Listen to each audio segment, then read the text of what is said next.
E aí, beleza? Vamos supor que você precise condicionar o ar de um ambiente em função da umidade e da temperatura. Então, você vai ter que usar uma carta psicrométrica.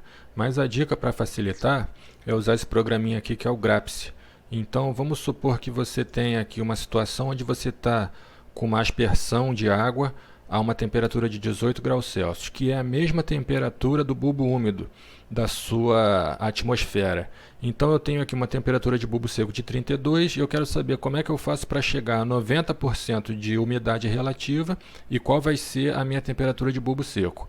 Então primeiro eu vou identificar aqui a umidade relativa dessa situação e depois com essas gotículas eu vou aumentar a umidade. Então se eu for usar aqui o programinha, eu vou colocar na condição inicial 32 graus Celsius de bulbo seco e 18 graus Celsius de bulbo úmido. E aí eu vou clicar em calcular. Ele vai identificar aqui para mim uma umidade relativa de 24,17. Então eu já posso considerar aqui que a minha umidade é de 24,2%. Agora eu posso voltar lá no programa e usar aqui um processo onde eu vou ter aqui uma umidade final numa umidificação adiabática. Então no ponto 1 eu tenho 32 graus e aqui eu tenho uma umidade de 24,2. E eu quero chegar no final com uma umidade de 90. Então eu clico aqui em calcular e ele já me dá aqui que a temperatura vai ser 18,8.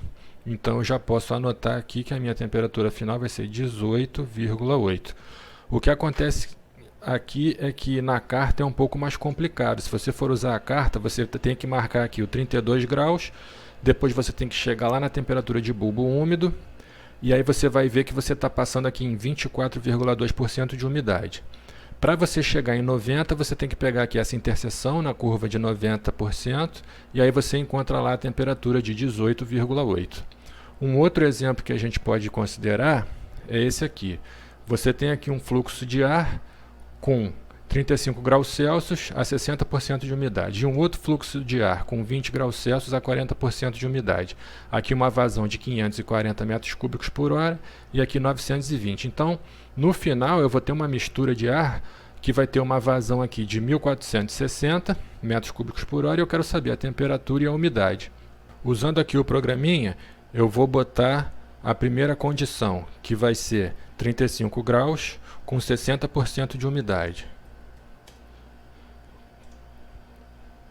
E ele me dá uma entalpia de 90,2. Então aqui no gráfico eu tenho 35 graus com 60% e a entalpia de 90,2. Para o segundo estado eu vou ter 20 graus com umidade de 40%. E ele me dá uma entalpia de 34,8. Então aqui no gráfico eu teria 20 graus com umidade de 40% e a entalpia aqui de 34,8. Para encontrar a entalpia no estado 3 eu posso considerar o seguinte. A entalpia no estado 3 vai ser a entalpia de 2 vezes a vazão de 2 mais a entalpia de 1 vezes a vazão de 1 dividido pela vazão final.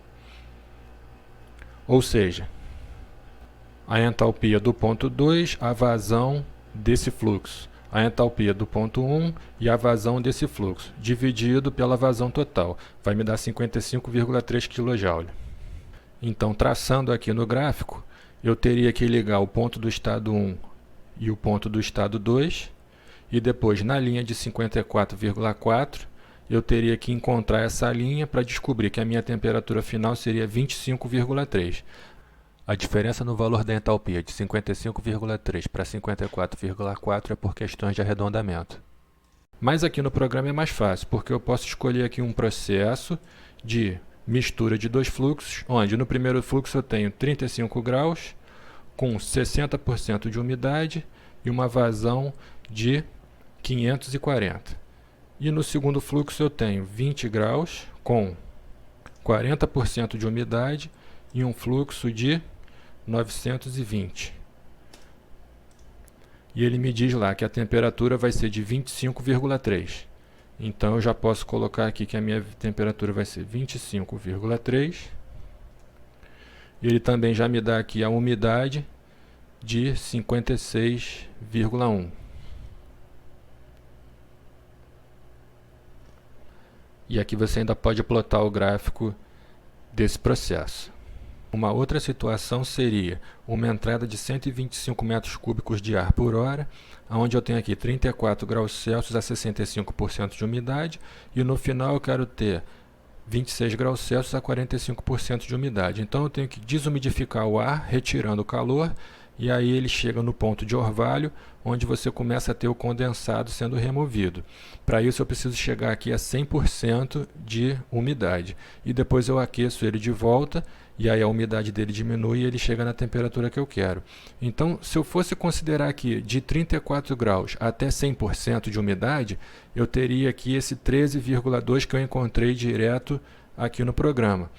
Então, se eu vier aqui no programa e usar um processo de resfriamento onde eu inicio com 34 graus a 65% de umidade e vou para o ponto 2 com 13,2 graus, ele calcula para mim aqui que com essa temperatura eu tenho 100% de umidade. Então, com esses dados, eu consigo pegar aqui a entalpia, o volume específico, a umidade absoluta. Então, aqui no gráfico vai ficar assim: 34 graus com 65% de umidade, 90,6 de entalpia, 0,022 de umidade absoluta e 0,9 de volume específico. Para o ponto 3, eu tenho 26 graus com 45% de umidade. Então, aqui no programa, eu vou colocar 26 graus com 45% de umidade. E ele me dá uma entalpia de 50,2. Então, aqui no gráfico, eu tenho 50,2 com 26 graus. E aqui ele complementa com 0,86 de volume específico e 0,0094 de umidade absoluta. Agora aqui para o ponto 2 eu tenho 13,2 com 100%. Então 13,2 com 100% de umidade vai me dar uma entalpia de 37,2. Então tá lá, 37,2 com 824 de volume específico. E você nota que a umidade absoluta foi mantida a mesma, porque aqui eu fiz um aquecimento. Na verdade, esse processo ele é assim: você parte do ponto inicial para o ponto de orvalho e depois você aquece.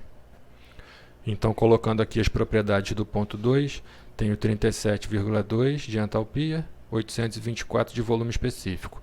Agora eu preciso calcular a vazão mássica. Então, considerando a vazão volumétrica e o volume específico de cada ponto, eu posso fazer esses cálculos conforme essa observação aqui. Então, para cada posição, eu vou ter a vazão mássica de 139 aqui em 1,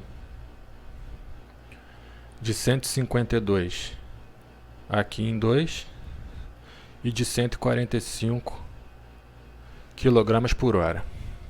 Para calcular a quantidade de condensado que está saindo, eu vou fazer a umidade absoluta do ponto 2 em relação ao ponto 1. Eu vou ter aqui, por uma vazão mássica de 152, que é aqui no ponto 2, a minha quantidade de condensado que está saindo aqui do desumidificador. Agora eu posso calcular a quantidade de calor que está saindo em cada parte do sistema. Então, considerando que aqui nesse outro programinha que eu já mostrei anteriormente, eu consigo colocar a temperatura da água como 13,2, ela me dá aqui uma entalpia para a água de 55,43. Então, esse valor foi o valor que eu considerei aqui para a entalpia do meu condensado. E aí, com isso, eu consigo fazer a vazão mássica vezes a entalpia para encontrar os valores. Então, eu tenho que pegar esse calor total, retirar o calor do desumidificador, retirar o calor do condensado, e aí eu vou chegar aqui nesse valor de Q2. Ou seja, o meu condensador vai ter que ter uma capacidade de retirar 6.833 kJ por hora,